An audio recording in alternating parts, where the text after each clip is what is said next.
We'll begin with a few questions from the media here. Max, your line is now live. Hi, Josh. Can you hear me? I hear you. Hi, I'm Max Morales from MMA and you just defeated Eric Goyito Perez via unanimous decision, a fighter that just had 2 losses at the UFC at just your second Bellator fight. What was your mindset when you signed the fight, and how do you feel about yourself of defeating him in convincing fashion? Yeah, I was super excited for that fight because I've watched Eric fight for years.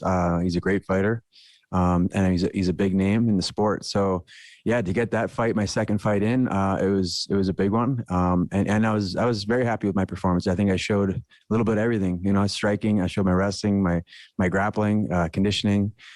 Mixed it up well, and yeah, I was. I didn't get the finish, which I tried to do. I almost got it in the 3rd round, but other than that, I was very happy with it. That was your second fight. Your 3rd fight will be against Raufeon Stots. I hope I pronounced that right. And what do you think you will get of a win against Ralphian? I think the winner of this fight, I'm obviously it's going to be me. Is title shot. You know, I think we're both right there. With my record, we're both undefeated in Bellator. With my experience outside the organization, I think we're right there for a number 1 contender fight, and winner should get a shot at the title. Breeze, go ahead. Hey, Breeze with the MMA Breeze. I'm wondering, how much would it mean to you to get in there and just totally outclass your opponent in this event? Or would you rather just get in, get a finish, get out? Oh, I'm always get in, get a finish, get out. If I could do that, I always say to the guys, like, you don't get paid by the round or the minute. If I can get in there and get a quick finish, that's the best case possible. Thank you, man. Good luck. Thank you. All right, Tony, go ahead. Hi, Josh. Hope you're well. You mentioned the winner of this fight, and all going well, being yourself, getting the next title shot. How do you actually see the main event playing out between Sergio and Juan? Yeah, that's a good fight. Really good fight. Both guys very skilled, well-rounded. It's hard to pick. If I had to put my money down on somebody, I'd probably lean towards Archuleta. I could see maybe winning a decision or a later stoppage.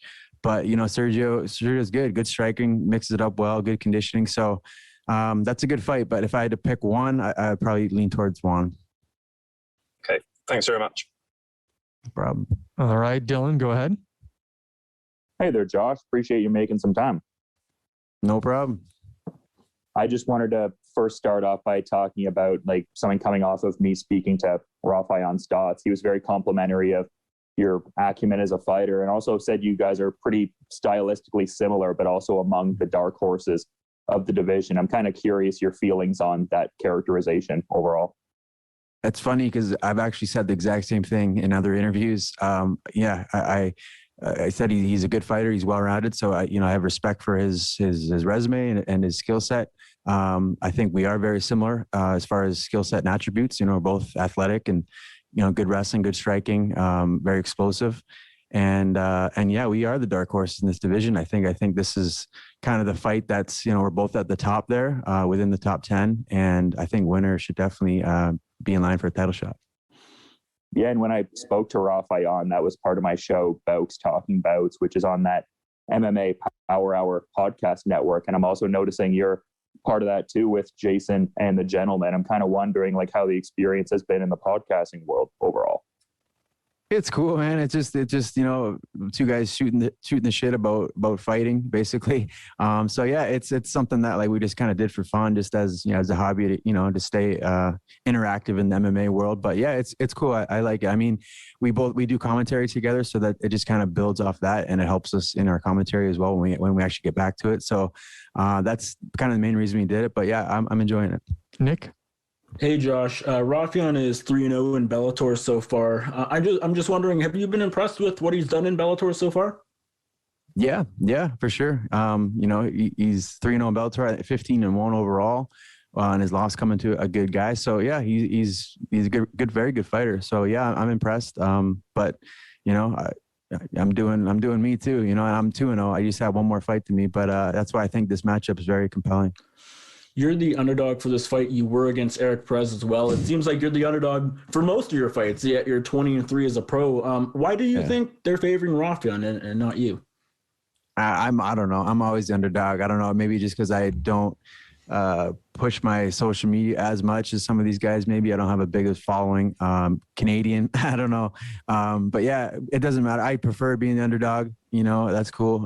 You know, coming up throughout Canada, I was usually a favorite. So it's kind of nice to be in the opposite end and being the underdog and proving people wrong. Callum, go ahead. Being the underdog, how would you rank this fight if you get the victory? How would I rank this fight?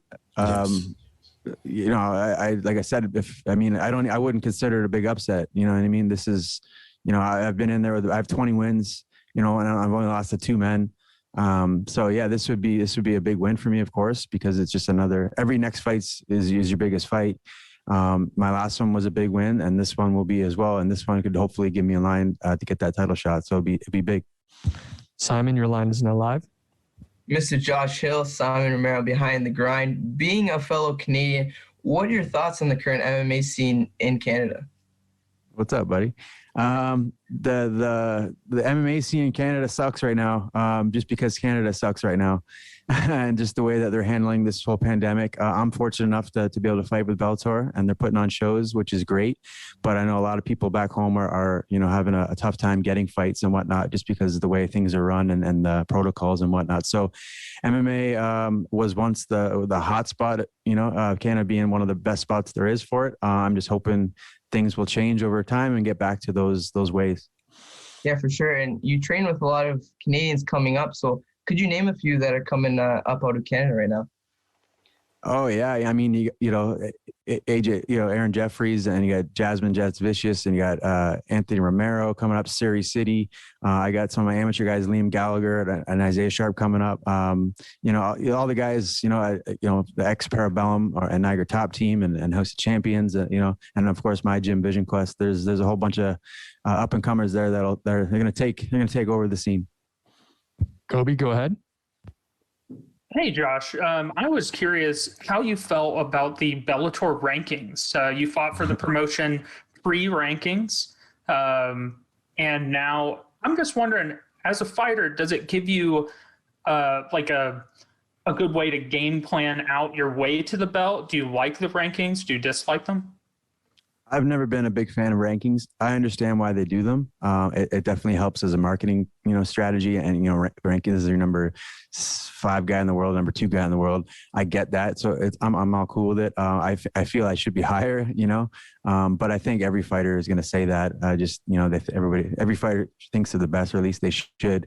But yeah, as you know, I've never been a huge fan of it. I think it's more beneficial for like, you know, point systems, like for NHL, NBA, things like that. But I mean, it's cool. I'm in the top 10. I'm number 7 here. So a win over Stots, I think, puts me right up at the top anyway. So regardless, you know, I think I'll be at the top. Thanks, Josh. No problem. All right, we'll take 1 or 2 more here. Paul? Yeah, hi. What kind of advantage do you think you have over Stots? I've said before, we match up like pretty similar, pretty well together. I think I hold the power. I think I hit harder than him. And I think just my fight IQ, I think that plays a big factor in my fights. You know, everything I do out there, you know, I don't just do it for no reason. I'm setting traps or setting something up or trying to bait something. So yeah, I think that will be a major factor in this fight, especially the longer it goes, just because I've been in those deep waters before, and I've been in there with top-notch guys. So I think that was probably my best advantage. All right. Thanks a lot for the time, Josh. Good luck on Friday. Thank you.